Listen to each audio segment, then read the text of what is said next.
طفیل صاحب اور نقوش دونوں نے بڑے حاسد پیدا کیے ہیں۔ حاسدوں کو جہاں میں راحت نہیں ملتی اور جب تک جان میں جان ہے رنج حسد رہتا ہی ہے، لیکن حاسدوں کے لیے شاید ہی کبھی انہوں نے زبان سے ناشائستہ لفظ ادا کیا ہو۔ ایک مہذب اور معقول انسان کا لہجہ نہ اشتعال انگیز ہو سکتا ہے اور نہ ہی وہ شائستگی کو ہاتھ سے جانے دیتا ہے۔ اکثر لوگوں کو یہ شکایت ہے کہ طفیل صاحب خطوط کا جواب نہیں دیتے۔ اول تو ہر خط اس قابل ہوتا کہاں ہے کہ اس کا جواب دیا جائے، دوم یہ کہ لکھنے والا بھول جاتا ہے کہ اگر ایک رسالے کا ایڈیٹر اسلوب، الفاظ اور آواز کو نہیں پہچانتا تو وہ ایڈیٹر کیا ہوا۔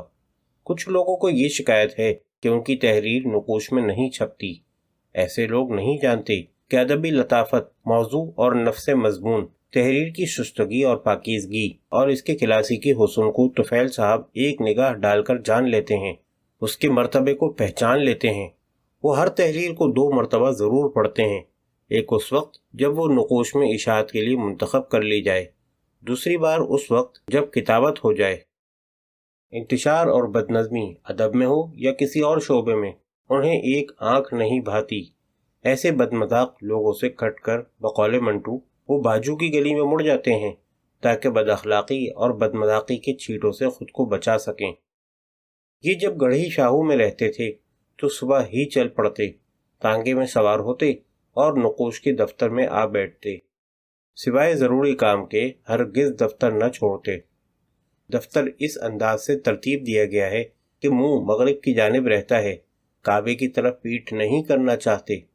سیدھے ہاتھ پر ایک دقیانوسی کابک ہے جس میں نہ جانے کب کب کے مسودات کتابت شدہ اور غیر کتابت شدہ بھرے پڑے ہیں۔ جنوب میں آنے والے رسائل اور کتب کے ڈھیر پڑے رہتے ہیں اور اکثر ادیب اس ڈھیر میں سے اپنی پسند کی کتاب یا رسالہ اٹھا لیتا ہے۔ وہ ٹک ٹک دیکھتے رہتے ہیں اور کچھ نہیں کہہ پاتے۔ خود میں نے اس ڈھیر سے کتابیں اٹھا لی ہیں۔ ان کی پشت پر مشرق ہے، وہاں بھی اخبارات و رسائل جمع رہتے ہیں۔ ان کے سامنے ایک میز پر خطوط، مضامین، نظمیں، غزلیں اور ان کے علاوہ خدا جانے کیا کیا جمع رہتا ہے۔ اس میز کو میں نے کبھی سلیقے سے سجا ہوا نہ پایا، مگر کمال یہ ہے کہ جس چیز کی ضرورت ہوتی ہے یہ کابک یا میز سے نکال لیتے ہیں۔ دوسرا شخص خواہ کتنا ہی تلاش کرے اسے مطلوبہ چیز نہ ملے گی۔ کمرہ تاریک ہے، روشن دان تک نہیں، آتے ہی بلب روشن کریں گے اور کرسی پر بیٹھتے ہی ویسٹ پیپر باسکٹ میں تھوکنا شروع کر دیں گے، اور یہ عمل دن بھر جاری رہے گا۔ ہر آنے جانے والے کو دیکھتے رہیں گے جیسے جین آسٹن دیکھتی تھی۔ خطوط اور خاکے اسی دفتر میں بیٹھ کر لکھے گئے ہیں۔ مرزا ادیب آ گئے تو ان سے ڈراموں پر گفتگو ہو رہی ہے، اسلم کمال آ گئے تو جدید مصوری پر تبادلہ خیال ہو رہا ہے، پریس کا مشین مین آ گیا، باؤجی تو باؤجی اسے بھی جواب دے رہے ہیں۔ کبھی کبھی یہ ہوتا ہے کہ کتنے ہی لوگ جمع ہو جاتے ہیں، یہ ہر ایک سے اس طرح باتیں کریں گے کہ موجود ہر شخص یہ سمجھتا ہے کہ مخاطب وہی تھا۔ ناک پر اینک رکھے یہ لکھتے بھی رہیں گے، کوئی جانے لگے گا تو کھڑے ہو کر ہاتھ بھی ملائیں گے اور پھر لکھنے لگیں گے۔ انہماک کی ایک صورت وہ ہوتی ہے جب ٹی وی پر کرکٹ ٹیسٹ میچ دکھایا جا رہا ہو یا ریڈیو پر کمنٹری نشر ہو رہی ہو۔ جب پاکستانی ٹیم کھیل رہی ہو تو ان کا چہرہ گلنار ہو جاتا ہے۔ انہیں کرکٹ کی ہر اصطلاح کا علم ہے۔ ظہیر عباس بیک فٹ پر اسکوائر کٹ اور ماجد خان کور ڈرائیو پر لاجواب شاٹ کھیلتے ہیں۔ جاوید میاں داد ان کے والد مرحوم کا نام ہے، پوائنٹ پر بہترین کھیلتے لیکن آؤٹ بھی وہیں ہوتے ہیں۔ عمران خان کے اسٹرائڈز دیکھ کر اس کی گیند کی تیزی کا اندازہ ہوتا ہے۔ Mid on, mid off, deep fine leg, inswing اور outswing, late cut, outside, leg stump, غرض ہر اصطلاح کا ذکر اس خوبی سے کریں گے کہ سننے والا حیران ہو جاتا ہے۔ کرکٹ کمنٹری سنتے ہوئے یا ٹی وی میچ دیکھتے ہوئے یہ کسی قسم کی دخل در معقولات کو برداشت نہیں کر پاتے۔ گھر پر ہوں تو ایسے مواقع پر کمرے میں بند ہو جاتے ہیں۔ بھابھی جان یا بہویں چائے بنا کر لا دیں تو احساس شکر گزاری سے ان کے چہرے پر شفق پھوٹ پڑتی ہے۔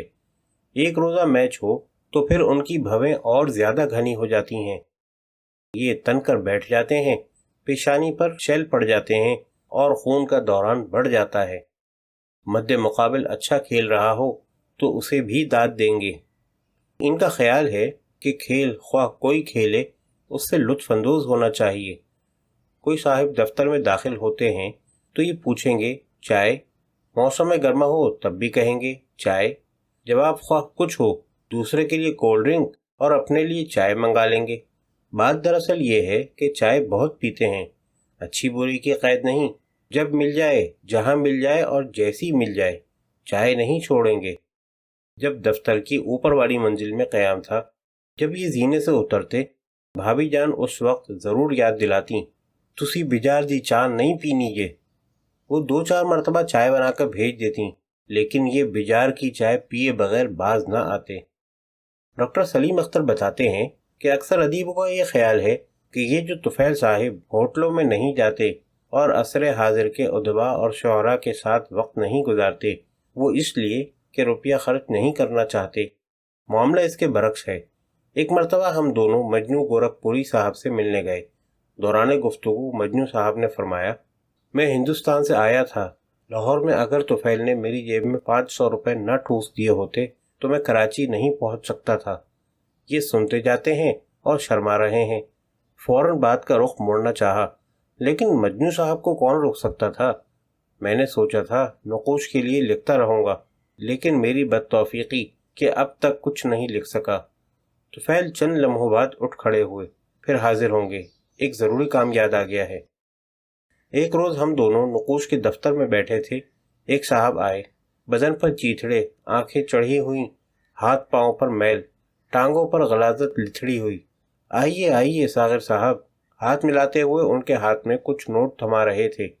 میں نے پہلی اور آخری بار ساغر صدیقی کو دیکھا تھا۔ طفیل صاحب کہنے لگے، شراب کی طلب ہو تو آ جاتے ہیں، ہم نہ ان کے مرتبے سے واقف ہیں، نہ منٹو کی عظمت سے آشنا تھے، خدمت تو کرنی ہی پڑتی ہے۔ طفیل صاحب کے ایک استاد ہیں، انہیں بھی میں نے نقوش کے دفتر ہی میں دیکھا۔ مجھے تو یوں محسوس ہوا جیسے منٹو کا کردار ایشر سنگھ سامنے کھڑا ہو۔ ایوب خان دیپڑ پڑاک نہ جانے کیا کہتے تھے۔ یہ اپنے استاد کے سامنے مؤدب بیٹھتے ہیں اور خدا جانے کب سے ان کی ہی نہیں، ان کے سارے گھر کی ضروریات کا خیال رکھتے ہیں۔ بمبئی سے عصمت چغتائی آئیں، میں ٹیلی فون پر ان سے کہہ رہا تھا، آپ جلد آئیے۔ ارے بھائی کیسے آؤں؟ کسی پبلشر سے کہو میری کتابیں بغیر اجازت چھاپتے رہتے ہو، کچھ رقم دلواؤ تو لاہور اور اسلام آباد تک ہو آؤں۔ مجھے معلوم ہے کہ پبلشر دلی کا ہو یا لاہور کا، کراچی کا ہو یا بمبئی کا، علی گڑھ کا ہو یا راول پنڈی کا، اسے تو صرف پیسہ چاہیے۔ میں نے ٹیلی فون پر طفیل صاحب کو ساری گفتگو سنا دی۔ کہنے لگے، یار عصمت آپا سے کہو ایک بار کسی طرح لاہور آ جائیں، سب ٹھیک ہو جائے گا۔ عصمت آپا لاہور پہنچ گئیں۔ چند روز قیام کے بعد وہ اسلام آباد روانہ ہوئیں تو پورا قافلہ ساتھ تھا۔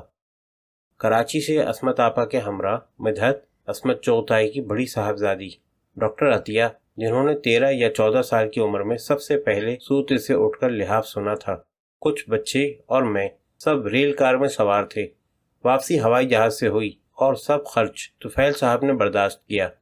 عصمت آپا نے بتلایا کہ کراچی سے لاہور تک ہوائی سفر کا انتظام طفیل صاحب نے کیا تھا۔